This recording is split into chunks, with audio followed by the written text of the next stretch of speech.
दोस्तों, कैसे हैं सभी।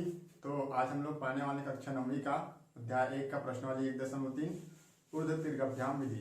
ठीक है, तो ऊर्ध्व दीर्घाभ्याम विधि मैंने पिछले वीडियो में भी डिस्कस किया था। आज जल्दी से फटाफट देखते हैं कि कैसे थोड़ा सा सॉल्व कर लेते हैं, रिवाइज कर लेते हैं। चलिए देखते हैं। तो मैंने ऊर्ध्व दीर्घाभ्याम विधि में क्या बताया था, तीर का निशान याद करने के लिए बोला था ना। पहला तीर का निशान ऐसा रहेगा, 2 अंकों की संख्या का जब गुना करेंगे तो कैसे करना है, कुछ इस तरह से करना है, ये बताया था। जिसमें से ये क्या है, इकाई, ये भी इकाई है, और ये क्या है हमारा दहाई, और ये क्या है दहाई। ठीक है, मतलब कि ये ऊपर ऊपर वाला क्या है, इकाई है, मतलब इसका गुना इकाई इकाई से होगा, इसका गुना इकाई का दहाई से होगा। चलो इधर भी लिख देता हूं मैं, इकाई, ये क्या है इकाई है, ये दहाई है और ये दहाई है। मतलब ये दोनों का गुना पहले होगा, यहाँ डिब्बा बनाने का बोला था मैं। इकाई को ना इकाई से पहले करना है, ये इकाई है, इसका भी ये इकाई है, तो 4 का गुना 2 करोगे तो 4 दूनी 8। फिर इकाई को गुना दहाई से और इकाई को गुना दहाई से करके दोनों को जोड़ देना बोला था। तो 4 दूनी 8 प्लस 4 पंचे 20, 20 और 8 28, 28 का 8, हासिल आया 2। जो हासिल आएगा उसको नीचे लिखना बोला था मैं, यहां ऐसे। फिर 5 चौ 20। अब इसके बाद तो कुछ है नहीं, तो हासिल और ले जाने की जरूरत ही नहीं है। अब इन सबको जोड़ देना है और नीचे लिख लेना। तो 8 का 8, यहाँ भी 8 का 8, और 2 और 0 को जोड़ेंगे तो 2, और 2 का 2। तो इस तरह से हमारा आंसर क्या आ जाएगा, 2288। 44 गुण बाउंड करेंगे तो कितना आएगा, 2288। तो इस तरह से याद करना, इसको बोला था। इसके लिए भी तीर का निशान बताया था। पहला क्या करना है, इकाई को गुना इकाई से करना है बोला था। फिर इकाई को गुना दहाई से, फिर इकाई दहाई सैकड़ा तीनों करने बोला था। ऐसे इकाई और सैकड़ा का एक साथ ऐसे कुछ होगा। फिर इसको थोड़ा सा इधर कर लेते हैं ऐसे। फिर ये इसमें से क्या था, ये इकाई था, ये भी इकाई था, ये दहाई था, ये इकाई दहाई सैकड़ा था ऐसे। फिर ये दहाई और ये सैकड़ा था, और ये फिर क्या था हमारा सैकड़ा। तो ऊपर वाला भी सेम हो जाएगा, सैकड़ा सैकड़ा, ये दहाई तो ये दहाई, और ये सैकड़ा है तो ऊपर वाला भी सैकड़ा, ये दहाई है तो दहाई, ये इकाई है तो इकाई, ये दहाई है तो ये भी दहाई, ये इकाई है तो इकाई, और ये भी क्या है हमारा इकाई। ठीक है, सेम यही प्रोसेस में भी करना है। क्या करना है, पहले इन दोनों का गुना कर लेना है, यहाँ लिख देना है। तो 3 एकम 3। दूसरा क्या है हमारा, ऐसे करना बोला था, इकाई को गुना दहाई से, फिर इकाई को गुना दहाई से, ऐसे इकाई को गुना दहाई से, इसका दहाई को गुना इसके इकाई से। तो क्या हो जाएगा, 2 एकम 2 और 3 दूनी 6, 2 और 6 उसको जोड़ देना बोला था, जोड़ करके यहाँ लिख देना बोला था। तो 2 एकम 2 और 3 दूनी 6, बराबर क्या हो जाएगा, 6 और 2 8। यहाँ क्या आ जाएगा हमारा 8। फिर इसका गुना इससे करना है। तीसरा स्टेप आ गया, ये दोनों स्टेप पूरा हो गया हमारा, पहला दूसरा, अब ये तीसरा स्टेप, तीनों को करना है। इसका गुना इससे करना है, यह है ना इकाई गुना सैकड़ा से करना है, और इसके सैकड़ा गुना इसके इकाई से करना है। तो इसका गुना इससे करो, 1 एकम 1 प्लस 3 का गुना इससे, 3 तिया 9 प्लस 2 दूनी 4, सही को जोड़ दो, कितना आएगा, 9 और 10, 10 4 14। तो 14 का क्या लिखते हैं हम लोग, 4, हासिल आया 1। अगली वाले संख्या के नीचे चला जाएगा ये। अब ये तीसरा स्टेप हो गया हमारा। चौथा स्टेप क्या है, दहाई का सैकड़ा से गुना करना है। तो ये दहाई है इसका सैकड़ा से, इसका दहाई को इसका सैकड़ा का गुना इससे दहाई से। 2 एकम 2 प्लस 2 तिया 6, 6 और 2 8। तो यहाँ क्या लिख देंगे 8, ऐसे हो जाएगा। फिर सैकड़ा का गुना सैकड़ा से, सैकड़ा क्या है 3 एकम 3, 3 का गुना 1 से करोगे 3 एकम 3। अब जितना भी हासिल वगैरह है वो सबको एक साथ जोड़ के लिख दो। तो 3 का 3, 8 का 8, 4 का 4, 8 और 1 9, और 3 का 3। तो इस तरह से 3 अंकों की संख्या वाले को और 2 अंकों की संख्या वाले को ऊर्ध्व दीर्घाभ्याम विधि से हम लोग गुना कर सकते हैं। ठीक है, इसको नोट कर लीजिए और बाकी जो प्रश्नावली में प्रश्न है उसको आप लोग फेयर में बनाइए इसके आधार पे। ठीक है, चलिए अगला विधि देखते हैं।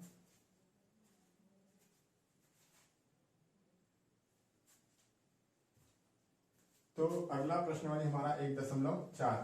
तो इसमें कौन सा विधि है? एक न्यूनैन पूर्वेण विधि है। ठीक है, तो चलिए देखते हैं। तो पहले जान लेते हैं ये एक न्यूनैन पूर्वेण विधि में होता क्या है, इसमें करते क्या है। ठीक है, किस तरह के अंकों वाली संख्याओं को इसमें गुना करते हैं। तो जैसे कि नाम से स्पष्ट है, एक न्यूनैन पूर्वेण। एक मतलब एक, न्यूनैन मतलब कम, पूर्व मतलब पहले। तो इसका हिंदी में अर्थ बोलूं तो क्या होता है? पहले से एक कम। जो भी एक संख्या रहेगी उसका एक कम करना पड़ता है इसमें। ठीक है, और इस विधि का उपयोग तब करेंगे जब एक जो संख्या है वो 9 से बनी हुई होनी चाहिए। ठीक है, जैसे कि इसमें दिया है ये 57 गुणित 99 है। तो एक संख्या कुछ भी हो सकता है, लेकिन दूसरा जो संख्या वो 9 से बनी होनी चाहिए। वो 9 हो सकते हैं, वो 99 हो सकते हैं, वो 999, 9999 कुछ भी हो सकता है। ठीक है, एक संख्या पूरी तरह से किससे बनी होनी चाहिए? 9 से बनी होनी चाहिए। तो इसमें 3 स्थितियां हो सकती है। क्या? एक तो जो ये 9 से बनी संख्या है वो इस संख्या के बराबर हो सकता है, जैसे कि 57 और 99, ये दोनों संख्या क्या है? एक दूसरे के बराबर है। एक तो 9 से बनी संख्या दी गई संख्या से ज्यादा हो सकता है, या तो 9 से बनी जो संख्या है वो दी गई संख्या से कम हो सकता है। तो मैंने तीनों स्थितियों का एक एक क्वेश्चन ले लिया है। अब मैं उसको सॉल्व करके बताऊंगा और इसी आधार पे आप लोग बाकी प्रश्न को बनाएंगे। ये प्रश्नावली का प्रश्न ही मैंने लिया है। ठीक है, तो चलिए देखते हैं। इसमें कुछ नहीं करना है, बहुत ही आसान है, एक बार में बन जाता है। तो एक न्यूनैन पूर्वेण बोले हैं, तो इससे पहले क्या है? 57 है। तो 57 का एक न्यूनैन करना है, एक कम करना है। तो 57 का एक कम क्या होता है? 56 होता है। अब ये जो 56 आया है उसको किससे घटा देना है? ये 99 है ना, उससे घटा करके यहाँ पे जो आएगा घटाने के बाद उसको लिख देना है। तो 99 में 56 घटाइए, 99 माइनस 56 कीजिए। 9 में 6 3 और 9 में 5 4, 43 है। यहाँ पे लिख दीजिए और यही हमारा क्या है? आंसर है ना? बहुत आसान, बहुत ही सिंपल है। ठीक है, इजी है। और इसको आप लोग को ध्यान भी रखना है। आगे प्रश्न जैसे अगर कुछ आ गया 99 999, इससे ऐसे वाले प्रश्नों से गुना करें तो फटाफट इससे गुना कर देना, ऐसे कर देना गुना। ठीक है, लंबा चौड़ा करने की जरूरत नहीं है। तो क्या करना है, एक बार और देख लीजिए। इसका एक कम करके यहाँ लिखना है और जो यहाँ पे आएगा उसको किससे घटा देना है? इसके बाजू में जो संख्या है उससे घटा देना है। ये हमारा स्थिति 1 है, पहला केस। ठीक है, दूसरा केस क्या है हमारा? ये जो संख्या है वो इससे अगर मतलब 9 की संख्या इससे ज्यादा है, इसमें 2 है, इसमें 3 है, तो पहले दोनों को बराबर कर लेना है। बराबर कैसे करेंगे? इधर 3 है तो इधर 0 लगा के इसको क्या कर लेंगे हम लोग? बराबर कर लेंगे। बराबर हो गया। सेम अभी यही प्रोसेस में भी कर देना है। कर दीजिए। 87 का एक कम क्या होता है? 86 होता है। 0 है तो 0 लगा दीजिए। अब 9 से 99 में 86 को घटा दीजिए। तो यहाँ मैं घटा देता हूँ, 9 से 99 माइनस 86। तो 9 में 6 3, 9 में 8 1 और 9, तो क्या आ गया हमारा? 913। तो ये हमारा क्या आ जाएगा? आंसर आ जाएगा। ये हो गया हमारा स्थिति 2। इसका एक कम किए, जितना है उसको इससे घटा दिए। तीसरा, इसमें ध्यान रखना आप लोग, इसमें क्या करना है? यहां पर जो संख्या है उसको तो एक कम लिखना है। ठीक है, तो लिख लीजिए 9 4 5 7। तो 9 4 5 7 से एक कम क्या हो जाता है? 6 हो जाएगा। अब ये तो छोटा हो गया, ये बड़ा हो गया, इसमें इसको घटा नहीं सकते हम लोग। तो हम लोग क्या करेंगे? जो यहाँ 9 से 99 है उसको जैसा है वैसा लिख देंगे, यहाँ पे इसके साथ जोड़ के लिख देंगे।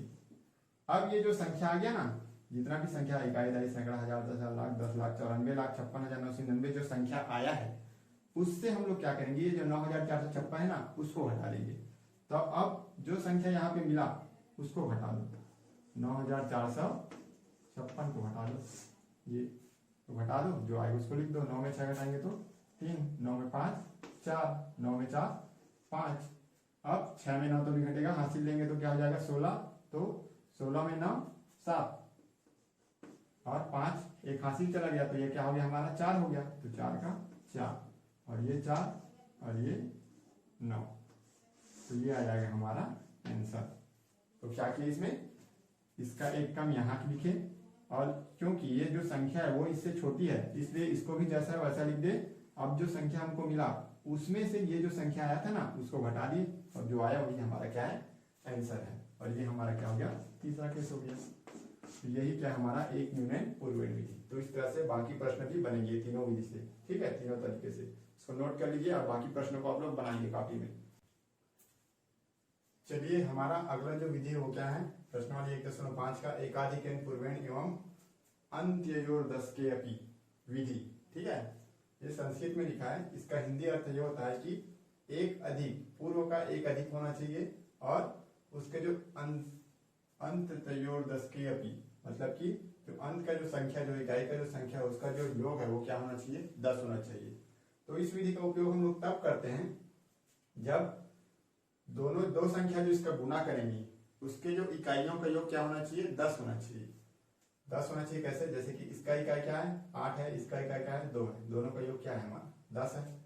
इसका इकाई क्या है 1 है, इसका 9 है, तो 9 वाले क्या है 10 है।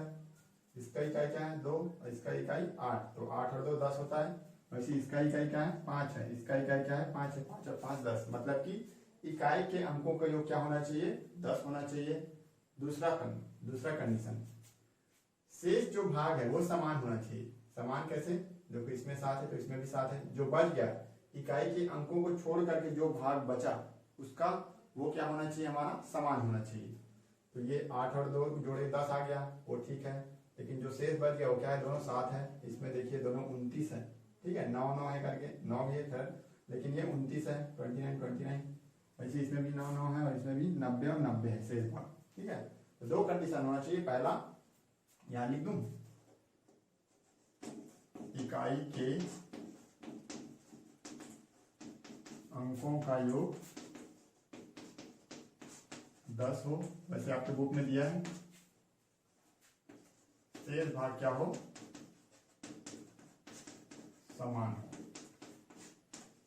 तब इस विधि का उपयोग करते हैं। ठीक है, तो आप लोग गुना की नई नई विधि सीख रहे हो, इसको ध्यान से रखना, इसको याद रखना, ठीक है, ताकि आगे गुना में इसको आप लोग अप्लाई कर सको।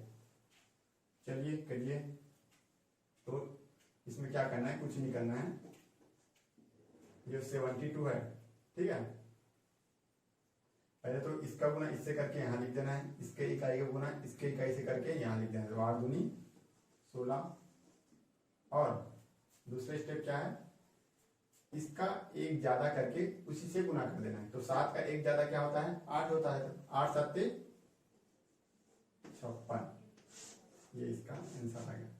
यहां समझ में आया होगा, जो शेष जो संख्या बच गया वो तो सेम है ना, तो उसका एक ज्यादा करके, एक अधिक n बोला है ना, तो जो संख्या बच गया उसका एक ज्यादा करके उसी से गुना करके यहाँ लिख देना है। तो यहाँ 8 दूनी 16, तो यहाँ लिख दिए, और 7 से एक ज्यादा क्या होता है 8, तो 7 का गुना 8 से करके यहाँ लिख देंगे, ठीक है। यहाँ देखिए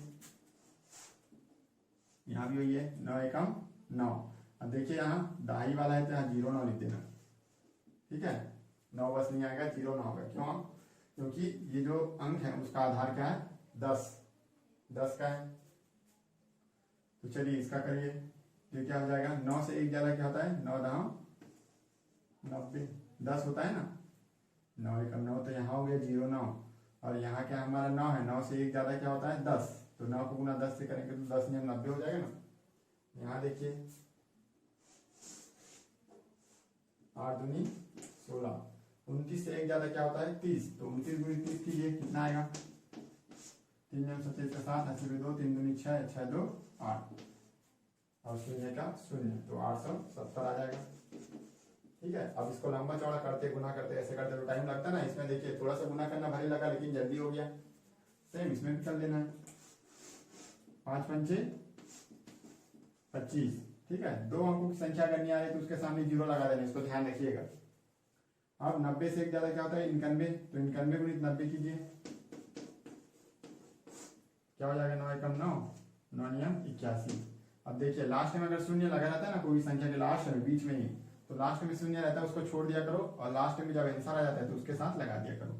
इसमें मैंने क्या किया 9 एकम 9, 9 नियम 81 किया, और लास्ट में शून्य बचा था इसको मैंने लगा दिया, उसको यहाँ लिख दूंगा 5190। तो ये हमारा क्या आ जाएगा टोटल आंसर आ जाएगा 8 1 9 0 2 5। बीच में लाइन खींचने तो अलग अलग है, ऐसा करके मत समझ, मैं बस ये समझाने के लिए डिफ्रेंशिएट किया हूँ, ये भी टोटल आंसर है 9009। ठीक है, अब आप लोगों के प्रश्नावली में भी बोला कि उत्तर की जांच भी कीजिए करके, तो उत्तर की जांच करना मैंने आप लोग को बीजांक विधि से बताया है, तो उत्तर की जांच आप लोग उसी विधि से करेंगे, सबका उत्तर का जांच होना चाहिए।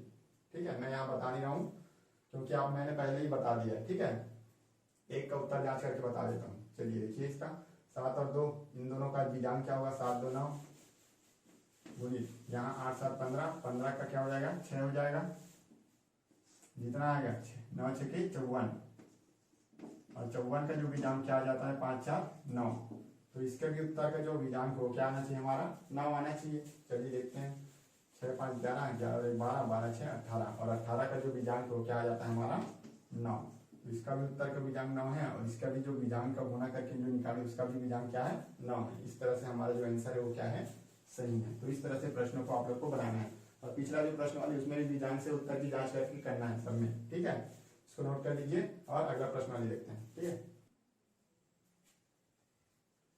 चलिए हमारा जो अगला प्रश्न वाली है वो 1.6 है, तो इसमें कौन सी विधि है, निकलम विधि।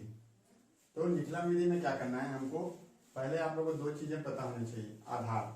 ठीक है, तो आधार किसको कहते हैं उसको पहले ध्यान से समझिए, तब उसको आगे देखते हैं। तो आधार हम लोग इस प्रश्न वाले के लिए आधार किसको बोलेंगे, जो आधार है, तो जो 10 का जो गुणक है या 10 का जो वर्ग के रूप में जो रहेगा, ठीक है, उसको क्या बोलेंगे आधार। जैसे कि 10 100 1000 10,000, ये सब क्या है आधार कहलाएंगे। ठीक है, इसके निकट जो संख्या होंगी तब इस विधि का उपयोग हम लोग करेंगे। 10 के निकट कोई संख्याएं हैं उनका गुणा है आपस में, या 100 के आसपास जो संख्या है उनका गुणा है आपस में, 1000 के आसपास गुणा है जो संख्या है उनका, 10,000 के, ऐसे टाइप से। उप आधार भी होता है, तो उप आधार किसको बोलेंगे, उप आधार तो जो 10 के गुणज में हो। 10 के गुणज में कैसे, 10 एकम 10, तो 10 को गुना करेंगे तो 20 30 40 120, ये सब क्या है उप आधार है। ठीक है, तो इस तरह के जो संख्या उनके निकट हो तो भी हम लोग इस विधि का उपयोग कर सकते हैं, लेकिन आपके पाठ्य पुस्तक में सिर्फ आधार से संबंधित क्वेश्चन दिया गया, तो हम लोग सिर्फ आधार वाले प्रश्न को देखेंगे। और विचलन, विचलन मतलब होता है अंतर। ठीक है, तो जिन संख्याओं का गुना है उन संख्याओं का आधार से हम लोग क्या ज्ञात करेंगे, विचलन ज्ञात करेंगे। तो जैसे कि 15 है, तो 15 है तो 15 और 10 के बीच का अंतर कितना है 5 है। ठीक है, ज्यादा है तो प्लस में लेना है, कम है तो माइनस में लेना है। तो 10 से कितना ज्यादा है, ये +5 ज्यादा है, तो हमारा जो विचलन है वो क्या हो जाएगा +5। तो इसका जो विचलन क्या हो जाएगा +5 हो जाएगा। वैसे ही अगर 97 है तो 97 100 से क्या है कम है, कितना कम है 3 है, तो -3 कम है, तो इसका जो विचलन है आधार से वो क्या हो जाएगा हमारा -3। तो ये विचलन है, विचलन क्या है दोनों का अंतर है, ज्यादा है तो प्लस में लेना है, कम है तो माइनस में लेना है। तो ये दो चीजें आप लोग को अगर पता है तो ये प्रश्न आसानी से बन जाएंगे। ठीक है, ये विधि आप लोग को आसानी से समझ आ जाएगा। तो चलिए देखते हैं कैसे करना है इसमें। तो हमारा जो पहला काम है वो क्या है, हमारा आधार को पहचानना कि दी गई संख्याओं का जो आधार है, निकट का जो संख्या वाला आधार है वो कौन सा है, वो पहले पहचानेंगे। चलिए पहला प्रश्न देखते हैं 104। तो 104 और 102 इसका जो आधार हमको अगर समझ आ रहा है तो क्या है 100 है, ये है ना, इसमें से कहा क्या इसके निकट में है 100 है, तो 100 इसके निकट है, तो जो भी आधार है उससे इसका विचलन पहले ज्ञात कर लेंगे हम लोग।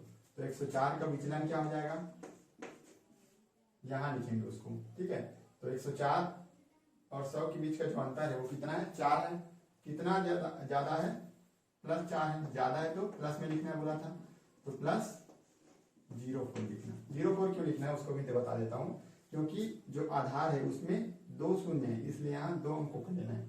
आधार में अगर 1 शून्य रहता तो यहाँ 1 अंक लेंगे, उसको भी ध्यान रखना। ठीक है, अगर ये आधार 10 रहता है यहाँ, ठीक है, जैसे 12 13 ऐसे कुछ संख्या रहता तो उसके इकाई में 1 शून्य है तो यहाँ 1 अंक को लेंगे। ठीक है, लेकिन इसके जो इधर का जो शून्य है वो क्या है 2 रहता है, 100 में 2 शून्य रहता है ना, इसलिए हम लोग यहाँ क्या लेंगे 2 अंक लेंगे। वैसे 1000 आ जाएगा तो यहाँ 3 अंक लेंगे, इसको ध्यान में रखिएगा। अब यहाँ 102 है, 102 का भी विचलन ज्ञात करेंगे। 102 भी 100 से 2 ज्यादा है, +02। ये हो गया। अब आप लोगों को कुछ नहीं करना है, बस हमारा जो दायां साइड का जो आंसर है वो कैसे आएगा, इसका गुना इससे कर देंगे, यहाँ लिख देंगे। तो 4 का गुना 2 से कर दो, कितना आएगा, 4 दूनी 8, और यहाँ शून्य है इसलिए यहाँ शून्य लगा दो। क्यों शून्य लगा यहाँ पे, क्योंकि यहाँ 100 में 2 शून्य रहता है, इसका मैं यहाँ पे 2 अंकों की संख्या लगाए। ठीक है, अब इधर का जो भाग है, उत्तर का जो बायां भाग है वो कैसे आएगा, इसको इसके साथ जोड़ दो या इसको इसके साथ जोड़ दो, तिर्यक वाला, इसको इसके साथ जोड़ दो या इसको इसके साथ जोड़ के यहाँ लिख दो, दोनों में सेम आंसर आएगा। तो 104 में 2 जोड़ूंगा तो कितना आएगा, 106, या 102 में 4 जोड़ोगे तो भी 106 आएगा। तो आपकी मर्जी, इसमें इसको जोड़ दो या इसमें इसको जोड़ दीजिए, ये हमारा हो जाएगा आंसर। है ना बहुत आसान। क्या किए, एक बार और देख लीजिए। यहाँ जो संख्या है उसका पहले आधार ज्ञात करते हैं, आधार पता चल जाएगा तो उससे विचलन कितना है उसको देख लेते हैं। ज्यादा है तो प्लस लगा के लिखेंगे, कम है तो माइनस लगा के लिखेंगे। ठीक है, तो ये हमारा ज्यादा है 100 से, कितना ज्यादा है, 4 ज्यादा है तो +4, यहाँ 2 ज्यादा है तो +2। अब इसका जो दायां भाग है आंसर का वो कैसे आएगा, इन जो विचलन है उसको आपस में गुना करेंगे। तो विचलन क्या है, इसका 4 है, इसका 2 है, दोनों प्लस प्लस में चिन्ह का भी गुना करना है ना, इसको ध्यान रखिए। यहाँ प्लस है इस कारण से हम लोग को डायरेक्ट आ गया, लेकिन माइनस में कुछ अलग हो जाता है। तो 4 दूनी 8 हो जाएगा, प्लस इंटू प्लस, प्लस है तो प्लस ही में रहेगा।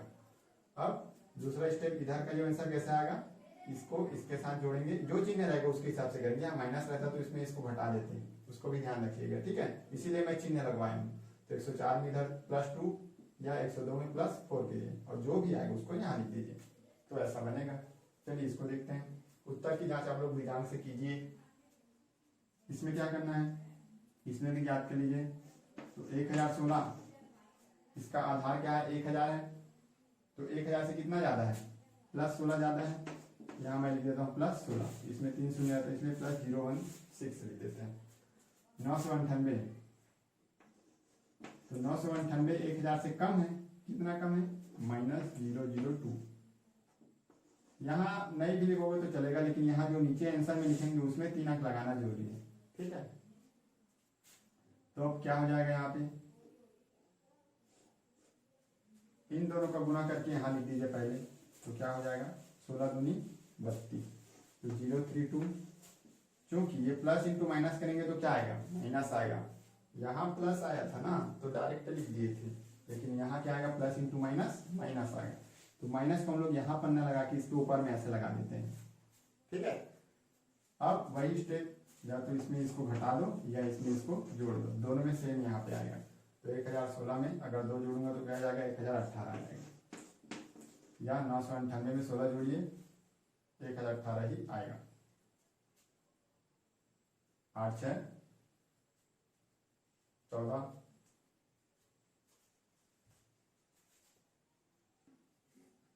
सॉरी यहाँ पे घटाना है, मैं जोड़ दिया था। 1016 में अगर 2 घटाएंगे तो 14 आएगा। ठीक है, या 998 में 16 जोड़िए तो भी 14 आएगा, 998 और 16 जोड़िए तो 1014 ही आएगा। अब यहाँ पे तो माइनस है, तो हम लोग ऐसा तो नहीं सकते 1014 -32, ऐसा तो नहीं कर सकते। ठीक है, तो मतलब हमारा आंसर अभी कंप्लीट नहीं आया है। तो हमारा कंप्लीट आंसर लाने के लिए एक स्टेप और फॉलो करना पड़ेगा। जब प्लस आ जाता है यहाँ पे डायरेक्टली, ठीक है, अगर यहाँ माइनस रहता तो कोई प्रॉब्लम नहीं थी, यहाँ माइनस इंटू माइनस प्लस हो जाता, जैसे यहाँ प्लस इंटू प्लस प्लस हो गया ना, लेकिन यहाँ माइनस आ गया इसलिए थोड़ा सा दिक्कत है। ठीक है, उस माइनस को हम लोग को हटाना पड़ेगा। तो हटाने के लिए हम लोग को एक स्टेप और फॉलो करना पड़ेगा। तो क्या करना है, कुछ भी नहीं करना है, यहाँ पे जो भी संख्या है उसके जगह में 0 0 करना है, 1 0 1 4, और यहाँ जो संख्या 3 अंकों की संख्या है ना उसके जगह में 0 0 करना है। अब ये जो संख्या आया उसमें से ये जो माइनस में आया ना उसको क्या कर देना है, घटा देना, और घटाने के बाद जो भी आंसर आएगा वही हमारा क्या रहेगा, आंसर रहेगा। आई बात समझ में, क्या बोला मैं, यहाँ 1 0 1 4 है, और यहाँ जितना भी संख्या है उसके जगह में 0 0 0 लगा देना पहले। ठीक है, फिर माइनस करके यहाँ जो संख्या उसी को घटा देना है, घटा दीजिए। अब यहाँ हासिल लेते तो यहाँ क्या आ जाता, 10 में 2 8 आ जाता, और यहाँ 10 रहता तो वहाँ 9, ये 9 हो जाए रहता, तो 9 में 3 घटाएंगे तो 6, और ये तो 9 का 9 ही रहता, और ये 4 से हासिल लिए तो ये 3 हो जाए रहता, ये 1 हो जाता, ये 0 हो जाता और ये 1 हो जाता। तो ये हमारा क्या आ जाता, आंसर आया 1 0 1 3 9 6 8। अब इसको आप लोग बीजांग से इसका जो उत्तर की जांच करके देखेंगे तो ये हमारा आंसर सही आ जाएगा, यही आ गया। ठीक है, तो इस तरह से हम लोग क्या कर सकते हैं, ऐसे प्रश्नों को बनाना है। चलिए ऐसी टाइप से एक प्रश्न और देखते हैं, फिर बाकी प्रश्नों को आप लोग बनाइएगा। तो यहाँ भी देखिए 96 है, 96 का आधार क्या है हमारा 100 है, तो 100 कितना विचलन इसका 4 कम है, तो -0.4 कर दीजिए। 107, 107 कितना 7 ज्यादा है, तो +7 हो जाएगा। अब इधर का वही 7 × 28 आ गया, प्लस इंटू माइनस आ गया, तो जो भी गुना करेंगे उसके चिन्ह को ऊपर लगा देना। अगर माइनस आ रहा है तो ऊपर लगाना है, प्लस आ रहा है तो डायरेक्ट आंसर लिख देना है, इस चिन्ह के आधार पे रहेगा नहीं। अब यहाँ भी ऐसे करना, या तो इसके साथ इसको जोड़ दो या इसमें इसको घटा दीजिए, दोनों में सेम आने वाला है। 96 में 7 जोड़ दीजिए या 107 में 4 को घटा दीजिए, तो 107 में 4 घटाएंगे तो 103 आता है। तो अभी ये माइनस में, तो अभी हमारा आंसर पूरा आया नहीं है, तो क्या करेंगे, वही प्रोसेस, ये जो संख्या है उसके जगह में 0 0 लगा के इसी को घटा देना है। ठीक है, तो यहाँ मैं कर देता हूँ 103, यहाँ क्या है 2 8 है, तो 0 0 लगा के इसी 2 8 को घटा देना है। तो 10 में 8 गया 2, और 9 में 2 गया 7, 3 का तो हासिल चला गया तो 2 आ गया, 0 यहाँ 1, तो क्या आ जाएगा 10,272 आ जाएगा। तो इस तरह से ये निकलन विधि बनेगा, कैसे निकले। ठीक है, तो चलिए इसको नोट कर लीजिए, अगला देखते हैं हम लोग। तो अभी तक हम लोग गुणा करना सीख गए, अब हम लोग देखते हैं वर्ग कैसे ज्ञात करते हैं। इस संख्या का वर्ग ज्ञात करना है, तो प्रश्नावली के साथ में क्या करना है, एकाधिकरण पूर्वेण विधि से वर्ग ज्ञात करना है। तो इसमें इस विधि का उपयोग तब करेंगे जब संख्या का जो इकाई है उसमें 5 रहेगा। ठीक है, तो और उसका वर्ग रहेगा, तो इस विधि का उपयोग हम लोग करेंगे। तो अभी अभी पढ़े हैं एकाधिकरण पूर्वेण विधि, तो उसमें क्या किए थे हम लोग, जो भी इकाई में था उसका डबल कर 2 बार गुना करके लिख देते थे, तो 5 पंचे 25 करते थे, और जो शेष है उससे 1 ज्यादा करके उसका गुना कर देते। तो इसका शेष जो संख्या क्या है 1 है, 1 का 1 ज्यादा करके क्या करेंगे हम लोग, गुना करेंगे, तो क्या हो जाएगा 2। मतलब कि 15 का वर्ग मतलब क्या हमारा 15 में 15 है, ये है, क्या कर देते इसका गुना इससे करके यहाँ लिखते थे, तो 5 पंचे 25 हो जाता था, और इससे 1 ज्यादा, 1 का 1 ज्यादा क्या होगा 2 होगा, तो 1 के गुना 2 से करेंगे तो 2 आ जाता था, यहाँ से ऐसे करते थे। ठीक है, तो एकाधिकरण पूर्वेण विधि का उपयोग कब करते थे, अभी तो बताया, जब इकाई के अंकों का योग क्या होना चाहिए 10 होना चाहिए, तो 5 5 10 है, तो इसमें तो सभी के इकाई के अंकों का योग 10 हो जाएगा, और शेष भाग समान होना चाहिए। अब उसी संख्या का उसी संख्या से गुना होगा तो शेष भाग तो समान रहेगा ही, यहाँ 1 है तो यहाँ भी 1 है। ठीक है, तो इस विधि का उपयोग करते हैं, तो इसी विधि को हम लोग वर्ग में भी उपयोग कर लेते हैं। ठीक है, तो वैसे 25 का बताइए, 5 पंचे 25 हो जाएगा, और 2 से 1 ज्यादा क्या होता है 3 होता है, तो 2 तिया 6, वैसे 35 का क्या हो जाएगा, अब मौखिक बता सकते हैं हम लोग, 5 पंचे 25, और 3 से 1 ज्यादा क्या होता है 4, तो 4 दिया 12 हो जाएगा, वैसे 5 पंचे 25, 7 से 1 ज्यादा क्या होता है 8, 8 सत्ते 56 हो जाएगा। इस तरह से आप लोग कोई भी संख्या का आप लोग क्या निकाल सकते हैं, वर्ग निकाल सकते हैं। कोई भी संख्या करनी जिसके इकाई का जो अंक है वो क्या होना चाहिए 5 होना चाहिए। 5 पंचे 25, और 9 का 1 ज्यादा क्या होता है 10, 9 दाम 90। तो इस तरह से आप लोग क्या कर सकते हैं, जिसके इकाई के अंक में 5 हो उसका वर्ग आप लोग निकाल सकते हैं। इसको मौखिक ही बताना है, लेकिन बनाना है प्रश्न। ठीक है, इसको नोट कर लीजिए। तो अगला है हमारा आनुरूपेण्य विधि, ये है हमारा प्रश्नावली। अगला प्रश्नावली क्या है, 1.7 है क्या, ठीक है। तो इसमें क्या करना है आप लोग को, 1.8 सॉरी, ये अनुरूपेण्य विधि के लिए एक सूत्र याद रखना है, जो सूत्र आप लोग पढ़ते आए हो 8वीं में पढ़े हो, क्या है a + b पूरे का वर्ग, a² + 2ab + b²। तो इसको हम लोग थोड़ा सा अलग तरीके से अगर लिखें तो a और b ऐसे कर लेंगे, a² 2ab b² ऐसे हो जाएगा। तो इसमें से देखते हैं क्या है, कुछ प्रश्न ले लेते हैं, जैसे कि 64 का वर्ग हमको करना है अगर, ठीक है, 2 अंकों की संख्या रहेगी तभी ये विधि का उपयोग आप लोग करिएगा। इसमें वर्ग करना है तो वर्ग कीजिए, इसके साथ जमा लीजिए। अब देखिए इसे अगर तुलना करेंगे तो ए की जगह में क्या है 6 है, बी की जगह में क्या है 4 है। तो जो जो जिसकी जगह में उसको लिख लेते हैं। तो ए की जगह में 6 है तो 6 का वर्ग, यहाँ 2 ये गुना होता है, ठीक है, कुछ नहीं लिखा, मतलब बीच में इन सबके क्या है गुना है। 6 गुणित 4 प्लस बी का वर्ग मतलब 4 का वर्ग, ऐसे हो जाएगा। अब इसको गुना करते जाइए, जो जो चीज करना है उसको करते जाइए, हासिल को लेते जाइए। तो 4 का वर्ग है तो 4 चौक 16 होता है, तो 16 का 6, और जो हासिल आएगा उसको इसके नीचे में लिख देना है। तो हासिल आया 1। अब इसका गुना कर दीजिए, 6 दूनी 12, 12 चौक 48, 48 का 8, हासिल आया 4 हो जाएगा। 6 छके 36, ये ऐसे हो जाएगा। अब जो भी है उसको नीचे में लिख दीजिए इसके। तो 6 का 6, 8 है 9, और 36 और 4 40, तो क्या आ जाएगा इसका आंसर 4096। तो इस तरह से आपका बनेगा। चलिए एक प्रश्न और देख लेते हैं। 92, 92 का वर्ग करना है तो हमको कैसे करेंगे, वही जमा लीजिए आप लोग। ए का वर्ग 2 इंटू ए इंटू बी, ये ए हो गया, ये बी हो गया, और बी का वर्ग हो जाएगा। फिर इसको लिख दीजिए 2 दूनी 4, इसका गुना 9 दूनी 18, 18 दूनी 36, 36 का 6, हासिल आया 3, ऐसे हो जाएगा। ऐसे डिब्बा बना लीजिए तो आसान हो जाता है, हासिल कहाँ है कौन सी चीज है ऐसे करके।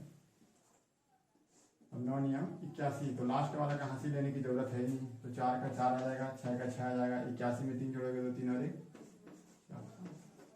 तो क्या आ जाएगा यहाँ पे 84 64, 8464। तो इस तरह से प्रश्नों को हमको क्या कर सकते हैं, बना सकते हैं, ठीक है, नोट कर लीजिए। तो हमारा जो अगला वर्ग करने का विधि हो क्या है, यावत उनम तावत उनी विधि, ठीक है। तो फटाफट देखते हैं इसमें करते क्या है, क्या चीज है, ठीक है। इसमें भी आधार ज्ञात करना है हमको और उसका विचलन ज्ञात करना है, जैसे कि हमने किसमें किया था, निकलम विधि में किया था। तो 14 है तो 14 का आधार क्या है हमारा 10, तो 14 10 से कितना ज्यादा है, 4 ज्यादा है, तो यहाँ क्या लिख देंगे +4। सॉरी लाइट चली गई है, आप लोग को दिख रहा है शायद। तो यहाँ क्या करिए आप लोग, यहाँ जो विचलन उसको पहले लिख लीजिए। अब जो विचलन है उसका वर्ग करके इधर का आंसर आएगा हमारा। तो विचलन क्या हमारा 4 है, तो 4 का अगर वर्ग करेंगे तो क्या आएगा यहाँ पे 16 आएगा, और 14 में 4 जोड़ देंगे तो क्या आ जाएगा 16 आएगा। 16 में एक हासिल आएगा 1, उसको इधर लिख लेना पहले, ठीक है। और 14 में 4 जोड़ेंगे तो 18, 18 और 1 19, ऐसे होगा। एक बार फिर से देखिए, 14 में 4 जोड़ेंगे तो क्या आएगा, सॉरी 14 में 4 नहीं जोड़ेंगे, 14 10 से कितना ज्यादा है 4 ज्यादा है, तो 14 इसको जितना ज्यादा है उतना प्लस करके यहाँ लिख लेंगे, ठीक है। अब यहाँ जो संख्या है उसका वर्ग कर लेंगे, वर्ग करेंगे तो क्या आएगा 4 का वर्ग 16 आता है, लेकिन इसका जो आधार है उसके आधार में 1 शून्य रहता है, तो यहाँ 1 अंक आना चाहिए। हमारा 16 क्या है 2 अंक आ रहा है, तो 16 का जो 1 है उसको हासिल ले लेंगे, ठीक है। हासिल ले लेंगे तो क्या हो जाएगा, इसको पहले ऐसे लिख लेते हैं, ऐसे। ये तो आ गया 4 चौक 16 का 6, और हासिल आया हमारा 1 यहाँ, और 14 में 4 जोड़ेंगे तो 18। हमारा जो आंसर क्या आ जाएगा 6 का 6, 8 लिखना 1 का 1, तो 196। तो इस तरह से प्रश्न बनेगा। इसमें भी देख लीजिए, ये क्या है, इसका आधार 1000 दिख रहा है हमको, 1000 के निकट है ना, 1000 के निकट है तो 996। 1000 से कितना कम है 4 कम है, यहाँ क्या लिख लेंगे 04, -04, माइनस कर लीजिए, फिर यहाँ कर लीजिए।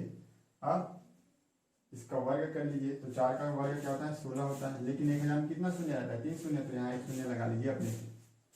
अब 996 में 4 घटाएंगे तो क्या आ गया 992, यह जाएगा अपना आंसर, ठीक है।